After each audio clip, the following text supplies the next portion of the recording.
అన్ని నిబంధనలు పాటించకుండా ఆసుపత్రులు నిర్వహిస్తున్న నిర్వాహకులపై చర్యలు తీసుకుంటామని డిఎంహెచ్ఓ నరేందర్ రాథోడ్ తెలిపారు. అలాంటి ప్రైవేట్ ఆసుపత్రులను గుర్తించి నోటీసులు జారీ చేస్తామన్నారు. బుధవారం ఆదిలాబాద్ పట్టణంలోని పలు ప్రైవేట్ ఆసుపత్రులను ఆయన తనిఖీలు చేశారు.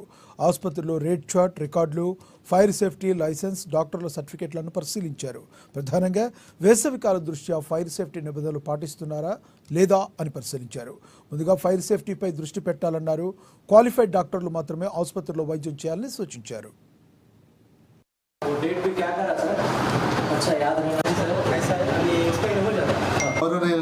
డైరెక్టర్ ఆఫ్ పబ్లిక్ హెల్త్ మరియు జిల్లా కలెక్టర్ గారి ఆదేశాల ప్రకారం అలాగే మాకు రొటీన్లో భాగంగా మేము ఆదిలాబాద్ జిల్లాలో ప్రతి హాస్పిటల్ని మేము ఇన్స్పెక్షన్ చేయడం జరుగుతుంది. ఇందులో ముఖ్యంగా ఫైర్ సేఫ్టీ మీద చాలా కాన్సన్ట్రేట్ చేయడం జరుగుతుంది. ఎందుకంటే మేము సంవత్సరానికి 2 times ఈ ఫైర్ సేఫ్టీ మెజర్స్ వీళ్ళు తీసుకున్నారా లేదా అనేది ఇన్స్పెక్షన్ చేయడం జరుగుతుంది. దాంతోపాటు వీళ్ళకు లైసెన్స్ ఉన్నదా, లైసెన్స్ ఉంటే లైసెన్స్లో ఉన్న డాక్టర్ పేరే ఉన్నదా, మరి ఆ డాక్టర్కి క్వాలిఫికేషన్ ఉందా లేదా, అదేవిధంగా పొల్యూషన్ కంట్రోల్ బోర్డు నుంచి సర్టిఫై ఉందా లేదా అనేది, తర్వాత రేట్ చార్ట్ ఉందా లేదా అనేది మా యాజ్ ప్రకారం యాక్ట్ ఏదైతే ఉందో హాస్పిటల్ ఎస్టాబ్లిష్మెంట్ యాక్ట్ దాని ప్రకారం నడుస్తుందా లేదా అనేది చూడడం జరుగుతుంది.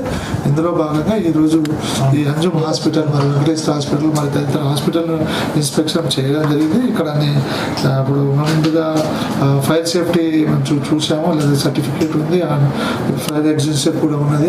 అదేవిధంగా వీళ్ళు ఏదైతే యాజ్ ఫర్ మేము రొటీన్గా వీళ్ళకి మేము ఇన్స్పెక్షన్ చేయడం వల్ల వీళ్ళు కంటిన్యూగా అలర్ట్గా ఉండేసి all as for the act ప్రకారం అయితే ఈ హాస్పిటల్ నడుస్తున్నది.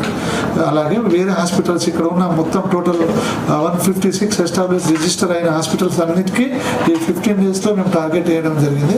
అదేవిధంగా పీసీపీఎన్డీటీ యాక్ట్ కూడా అన్ని మా దగ్గర ఉన్న ఒక 50 కేసెస్ ఏదైతే రిజిస్టర్ అయి ఉన్నాయో అన్నిటి కూడా పీసీపీఎన్డీటీ యాక్ట్లో కూడా వీళ్ళు కరెక్ట్ ఉన్నారా లేదా, యాజ్ ఫర్ యాక్ట్ ఉందా, ఎక్కడ వైలెంట్ ఉందా, సెక్స్ డిటర్మినేషన్ ఎక్కడ అవుతుందా అనేది అన్నీ కూడా అబ్జర్వ్ చేయడం జరుగుతుంది. సో ఉన్న మేనేజ్మెంట్ అందరికీ మనం చెప్పేది ఏంటంటే ఎవరైనా ఏదైతే చట్టాన్ని మనకు ఈ యాక్ట్ని ఎవరైనా వైలేట్ చేస్తే చట్టపరమైన చర్య తీసుకుంటాం. ఫైర్ సేఫ్టీ అయితే కానీ లైసెన్స్ ఉండేది కానీ పీసీపీ. గిరిజన తొలితరం స్వాతంత్ర పోరాట యోధుడు రామ్జీ